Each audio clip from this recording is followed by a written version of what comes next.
حامدا ومصليا أما بعد.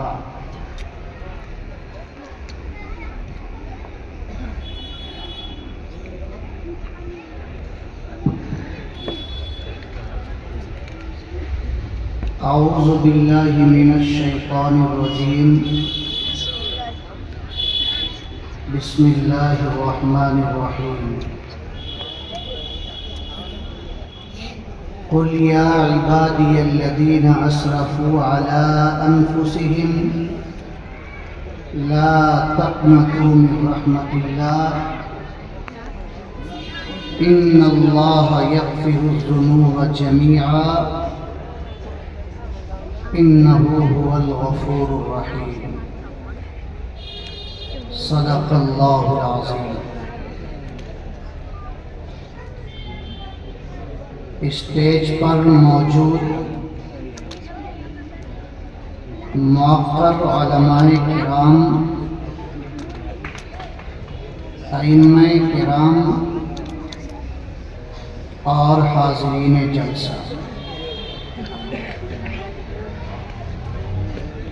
سب سے پہلے میں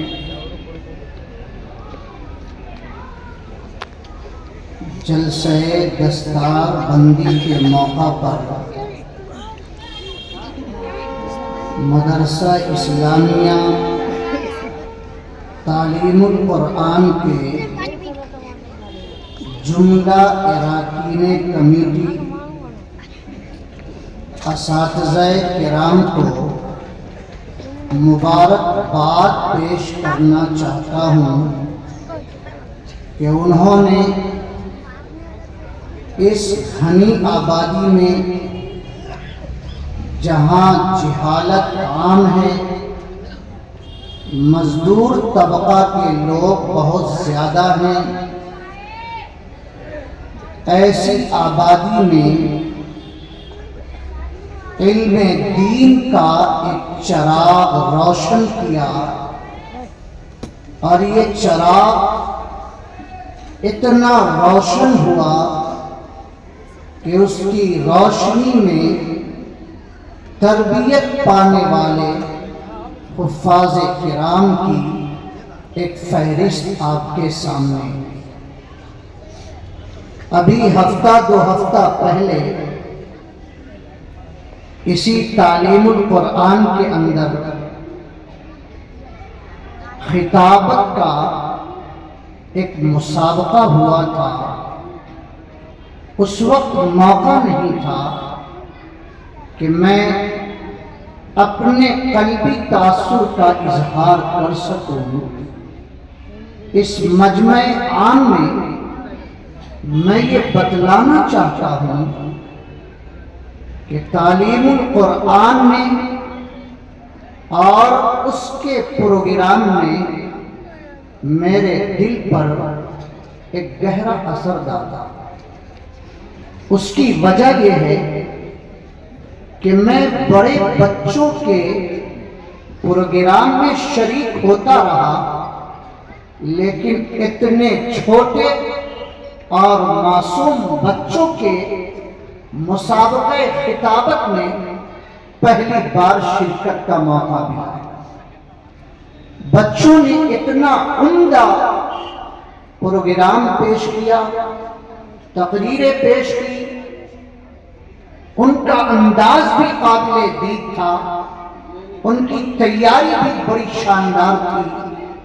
میں نے اپنے تاثر میں تحریر میں بھی لکھا ہے، اور اس مجمع عام میں اس ادارہ کو، اس ادارہ کے اساتذہ کو اور جملہ اراکین کمیٹی کو، جنہوں نے اس ادارہ کو آگے بڑھانے میں ہر ممکن قربانی دی ہے، میں سبھی کو مبارکباد پیش کرنا چاہتا ہوں، اس عزم اور حوصلے کے ساتھ کہ میں ایک رائے دینا چاہتا ہوں کہ اب اس ادارے کا نام مدرسہ تعلیم القرآن کے بجائے عہد کیا جائے کہ اس کا نام جامعہ تعلیم القرآن رکھا جائے، جامعہ تعلیم القرآن رکھا جائے، اور اس علاقے کا، اس ادارہ کو ایک مرکزی ادارہ بنایا جائے۔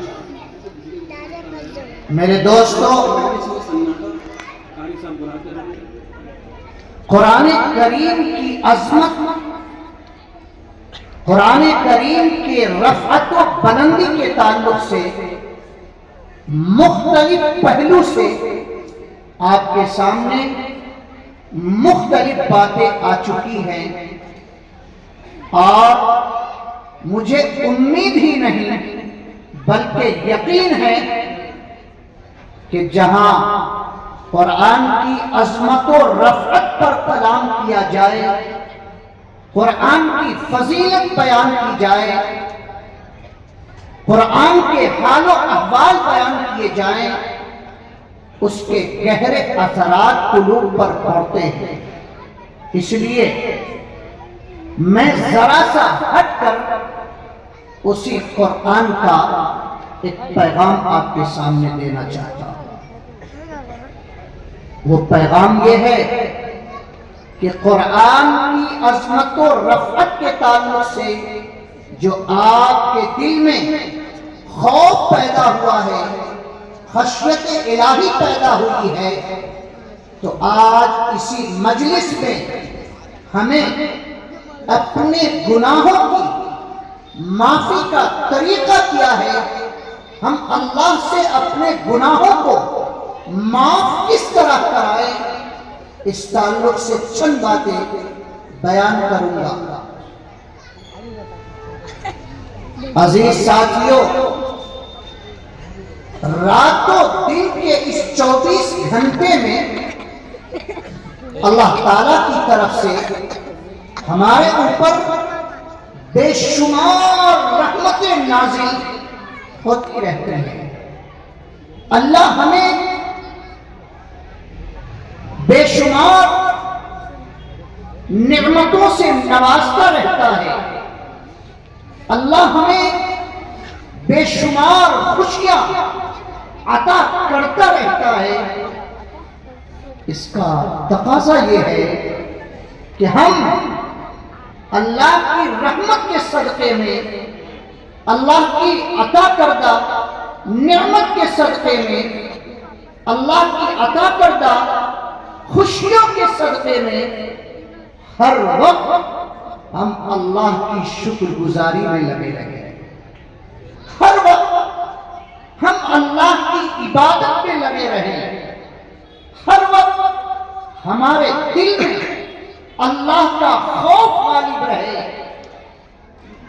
لیکن ہم اپنے حالات پر ذرا غور کریں کہ نہ تو ہم اللہ کا شکر ادا کرتے ہیں، نہ ہی ہم وقت اللہ سے ڈرنے میں رہتے ہیں، اور نہ ہی ہم اللہ کی عبادت کرتے ہیں، بلکہ اس کے برخلاف اپنے خالق و مالک سے منہ موڑ کر اپنی خواہشات کے غلام بنے ہوئے ہیں، آخرت سے غافل ہو کر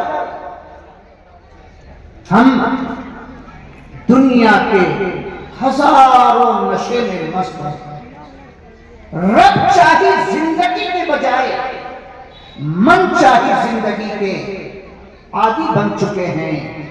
میرے دوستو، اگر اللہ چاہتا تو ہماری اس نافرمانی کے بدلے ہمیں دنیا میں ہلاک کر دیتا، تباہ کر دیتا، برباد کر دیتا۔ ناشکری کے بدلے اللہ ہمیں دنیا میں ہی گرفت فرما کر ہماری نعمتوں کو چھین لیتا، ہماری خوشیوں کو چھین لیتا، اور ہمیں تباہی اور بربادی کے دہانے میں ڈال دیتا۔ قربان جائیے، قربان جائیے، قربان جائیے اللہ کی بے پناہ رحمتوں پر، اللہ کی بے پناہ شفقت پر، کہ اللہ اپنے حبیب محمد عربی صلی اللہ علیہ وسلم کی زبانی قرآن کی اس آیت کے اندر اپنے رحم و کرم کا اعلان کرتا ہے، اور اپنے حبیب کی زبانی اعلان کرتے ہوئے قرآن کی اس آیت میں ارشاد فرماتا ہے کہ اے نبی،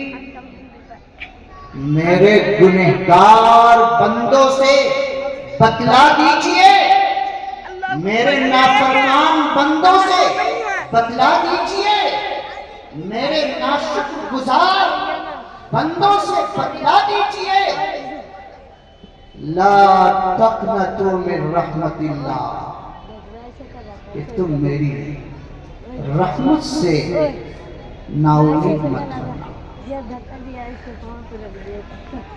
گناہ ہو گیا، نافرمانی ہو گئی، اللہ اپنے حبیب کی زبانی ہمیں یہ تسلی دے رہا ہے کہ گناہ کی وجہ سے تمہیں مایوس ہونے کی ضرورت نہیں، نا امید ہونے کی ضرورت نہیں، تمہیں اللہ کی رحمت سے امید لگائے رکھنا ہے۔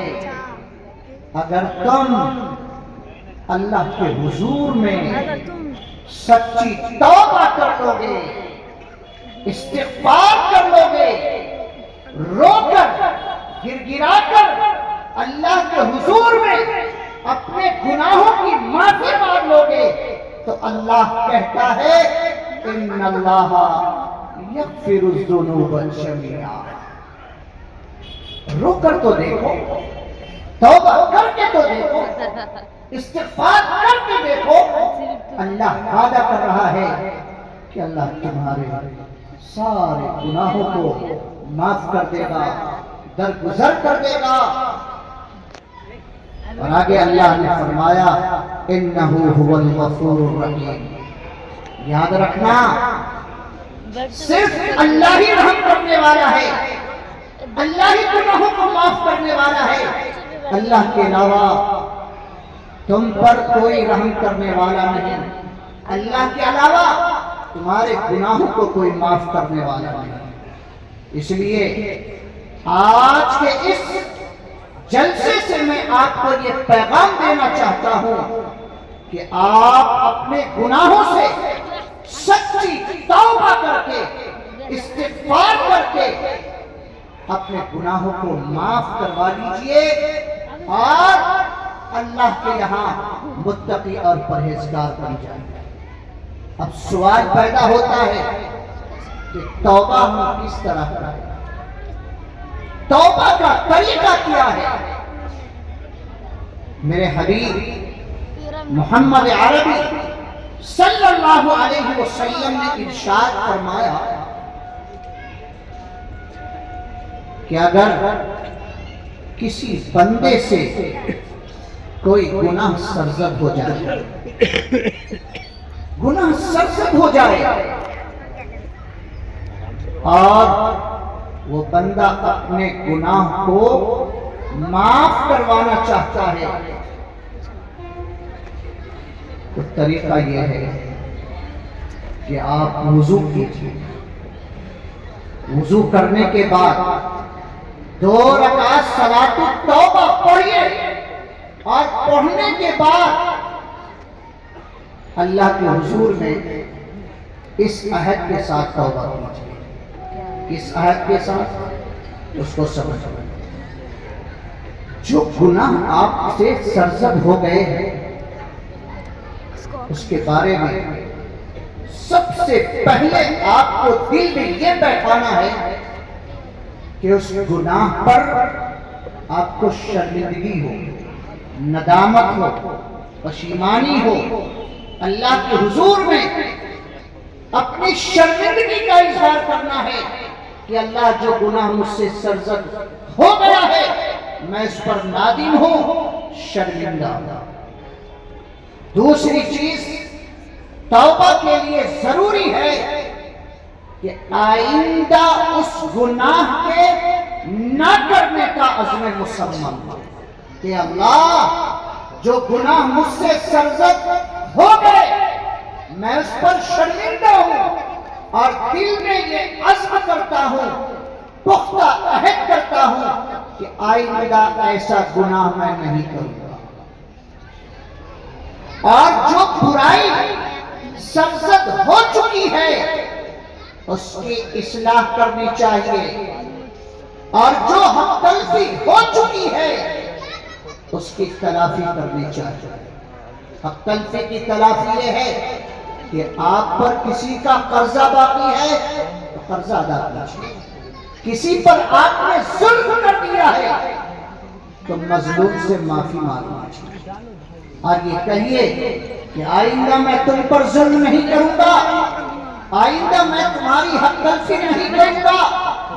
ان تین عہد کے ساتھ اگر آپ توبہ کرتے ہیں، پہلی چیز اپنے گناہوں پر نادم اور شرمندہ ہو کر، دوسری چیز آئندہ اس گناہ کے نہ کرنے کا عہد اور پیمان کر کے، عزم مصمم کر کے توبہ کرتے ہیں، اور یہ عہد کرتے ہیں کہ جو برائی مجھ سے سرزد ہو گئی ہے اس کی میں اصلاح کروں گا، جو ہم غلطی کر چکا ہوں میں اس کی تلافی کروں گا، تو اللہ آپ کی توبہ کو قبول کرے گا۔ میرے دوستو، صرف زبان سے ہاتھ اٹھایا اور یہ کہا کہ اللہ میں توبہ کرتا ہوں، اے اللہ میں توبہ کرتا ہوں، اس کا نام توبہ نہیں۔ ان تین عہد کے ساتھ اللہ کے حضور میں رو کر گڑگڑا کر اگر آپ اپنے گناہوں کی معافی مانگیں گے اور اللہ کے حضور میں گڑگڑائیں گے تو اللہ آپ کے گناہوں کو معاف کر دے گا۔ صاحب تنویر البیان میں لکھا ہے کہ یہ توبہ صابن کی طرح، کہ جس طرح ہاتھ میلے ہو جائیں اور آپ نے صابن سے دھو لیا تو ہاتھ صاف ستھرا ہو جاتا ہے، ٹھیک یہی حال توبہ کا ہے کہ آپ سے گناہ سرزد ہو گئے اور آپ نے اللہ کے حضور میں ان شرائط کے ساتھ توبہ اور استغفار کر لیا تو اللہ آپ کے سارے گناہوں کو اسی طرح ختم کر دے گا جس طرح صابن نے میل اور کچیل کو ختم کر دیا۔ اب آپ مجھ سے پوچھیں گے کہ توبہ میں نے کر لیا، گناہ معاف ہو گئے، اور کچھ انعام ملے گا؟ ہاں ملے گا۔ سنیے، وقت نہیں ہے، میں قرآن کی بہت زیادہ آیت نہیں پڑھ رہا ہوں، جو کچھ کہہ رہا ہوں قرآن کی روشنی میں کہہ رہا ہوں، احادیث کی روشنی میں کہہ رہا ہوں۔ اللہ جب کسی کی توبہ کو قبول کرتا ہے، کسی کے رونے اور گڑگڑانے کو قبول کرتا ہے، تو جانتے ہو اللہ کیا انعام دیتا ہے؟ پہلا انعام، اللہ گناہوں کو معاف کر دیتا ہے۔ دوسرا انعام، نامہ اعمال سے گناہوں کو مٹا دیتا ہے تاکہ میرا یہ توبہ کرنے والا بندہ نامہ اعمال میں گناہوں کی فہرست کو دیکھ کر کل قیامت کے دن شرمندہ نہ ہو۔ فائل سے گناہوں کو مٹا دیتا ہے، گناہ معاف کرتا ہے، نامہ اعمال سے گناہوں کو مٹا دیتا ہے۔ تیسرا ایک انعام سنیے، نامہ اعمال میں جتنے گناہ لکھے ہوئے ہوتے ہیں توبہ کی برکت سے اللہ ان تمام گناہوں کے بدلے ان کے نامہ اعمال میں نیکیاں درج فرما دیتا ہے۔ قربان چاہیے اللہ کی رحمت پر، قربان چاہیے اللہ کی رحمت پر۔ گناہ معاف کر دیا، نامہ اعمال سے مٹا دیا، اور نامہ اعمال میں جتنے گناہ لکھے ہوئے تھے ان تمام گناہوں کے بدلے آپ کے نامہ اعمال میں اللہ نیکیاں لکھ دیتا ہے۔ اللہ قرآن میں ارشاد فرماتا ہے فَأُولَئِكَ يُبَدِّلُ اللَّهُ سَيِّئَاتِهِمْ حَسَنَاتٍ، یہی وہ توبہ کرنے والے لوگ ہیں اللہ کے حضور میں اپنے گناہوں کی معافی مانگنے والے لوگ ہیں جن کے اللہ سیئات کو حسنات سے تبدیل فرما دیتا ہے۔ دوسری ایک بات 2 منٹ میں عرض کرتا ہوں، یہ تو وہ انعام ہے جس کا نفع بظاہر دنیا میں کچھ نظر نہیں آ رہا، اس سب کا تعلق آخرت سے۔ دنیا میں کیا ملے گا؟ توبہ کی برکت سے دنیا میں کیا انعام ملے گا؟ میں آیت پیش کرتا ہوں، فَقُلْتُ اسْتَغْفِرُوا رَبَّكُمْ إِنَّهُ كَانَ غَفَّارًا يُرْسِلِ السَّمَاءَ عَلَيْكُمْ مِدْرَارًا۔ دوسری آیت ہے، وَمَن يَتَّقِ اللَّهَ يَجْعَل لَّهُ مَخْرَجًا وَيَرْزُقْهُ مِنْ حَيْثُ لَا يَحْتَسِبُ۔ اسی پر میں اپنی بات کو ختم کروں۔ ایک مرتبہ حضرت حسن بصری رحمہ اللہ کے پاس کچھ لوگ پہنچے اور انہوں نے عرض کیا کہ اے حسن بصری، ہم لوگ فقر و فاقہ سے بہت پریشان ہیں۔ حضرت حسن بصری نے کہا توبہ اور استغفار کرو۔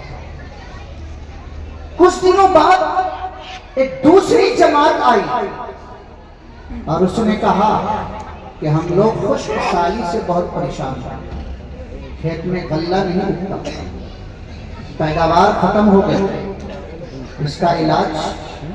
حضرت حسن بصری نے کہا توبہ اور استغفار کرو۔ ایک جماعت آئی اور حضرت حسن بصری سے پوچھا کہ حسن بصری، ہم لوگوں کی اولاد بڑی نافرمان ہو گئی ہے، ہمیں کیا کرنی چاہیے؟ حضرت حسن بصری نے ایک ہی دوا بتلا، توبہ اور استغفار کرو۔ لوگ بہت پریشان ہو گئے کہ بیماری الگ الگ، علاج ہے، اولاد نافرمان ہو گئی، علاج توبہ استغفار کرو، بھوکمری آ گئی، فقر و فاقہ آ گیا، علاج توبہ اور استغفار کرو، خشک سالی آ گئی، تجارت اور کاروبار ٹھپ ہو گئے، علاج توبہ اور استغفار کرو۔ تو حضرت حسن بصری سے کسی نے پوچھا کہ حضرت بیماری الگ الگ ہے، علاج سب کا ایک بتلا رہے ہیں۔ تو حضرت حسن بصری نے قرآن کی یہی آیت تلاوت فرمائی، فَقُلْتُ اسْتَغْفِرُوا رَبَّكُمْ۔ میں مرادی ترجمہ کر رہا ہوں، اپنے رب کے سامنے اپنے گناہوں کی معافی مانگو، اللہ کے حضور میں سچی توبہ کرو، یرسل السماء علیکم مدرارا، اللہ تم پر زوردار بارش نازل فرمائے۔ سمجھتے ہیں زوردار بارش کا مطلب کیا ہے؟ کہ جب زوردار بارش ہوگی تو فصلیں آباد ہوگی، اور جب فصلیں آباد ہوگی تو غلہ خوب پیدا ہوگا، اور جب غلہ خوب پیدا ہوگا تو رزق کے اندر وسعت آ جائے گی، اور جب رزق کے اندر وسعت آ جائے گی تو اولاد خوش ہو جائے گی، فقر و فاقہ بھی ختم ہوگا، خشک سالی بھی آ جائے گی، اولاد بھی آپ کی خوش و خرم زندگی گزارے گی۔ اسی طرح قرآن کے اندر کہا گیا وَمَن يَتَّقِ اللَّهَ يَجْعَل لَّهُ مَخْرَجًا، کہ جو شخص اللہ سے ڈرتا ہے، ڈرنے والے کون ہیں؟ توبہ استغفار کرو گے تو اللہ تمہیں ڈرنے والوں میں شامل کر لے گا، متقیوں میں شامل کر لے گا، اور جب اللہ متقیوں میں شامل کر لے گا یجعل لہ مخرجا، اللہ ہر مشکل سے نکلنے کی صحیح راہ عطا فرمائے گا، ہر مشکل سے نجات عطا فرمائے گا۔ تو میرے دوستو، پریشانی دور کرنا چاہتے ہو، اولاد کو فرما بردار بنانا چاہتے ہو، خشک سالی کو دور کرنا چاہتے ہو، کاروبار میں ترقی چاہتے ہو، آپ معاشرے سے برائی کو مٹانا چاہتے ہو، تو توبہ اور استغفار کر کے اللہ کو راضی کر لو۔ جب اللہ راضی ہو جائے گا تمہاری ساری مرادیں پوری ہو جائے گی۔ اللہ کے نبی محمد عربی صلی اللہ علیہ وسلم بجائے اس کے گناہ سے معصوم تھے، آپ سے کوئی گناہ سرزد نہیں ہو سکتا تھا، اس کے باوجود آپ رات و دن میں 100 مرتبہ توبہ اور استغفار کیا کرتے تھے۔ میرے دوستو، اللہ کے نبی کا توبہ اور استغفار کرنا محض ہماری تعلیم کے لیے تھا کہ دیکھو میں گناہ سے معصوم ہوں، مجھ سے گناہ سرزد نہیں ہو رہے، اس کے باوجود میں توبہ اور استغفار اس لیے کرتا ہوں کہ تم سے گناہ سرزد ہوتے ہیں۔ تم توبہ اور استغفار کرتے رہو گے، اللہ تمہارے گناہوں کو معاف کرتا رہے گا اور تمہارے درجات بلند ہوتے رہیں گے۔ اللہ تمہیں متقیوں کی فہرست میں شامل کرے گا اور ہر طرح کی مشکلات سے تمہیں نجات عطا فرمائے گا۔ وآخر دعوانا الحمدللہ۔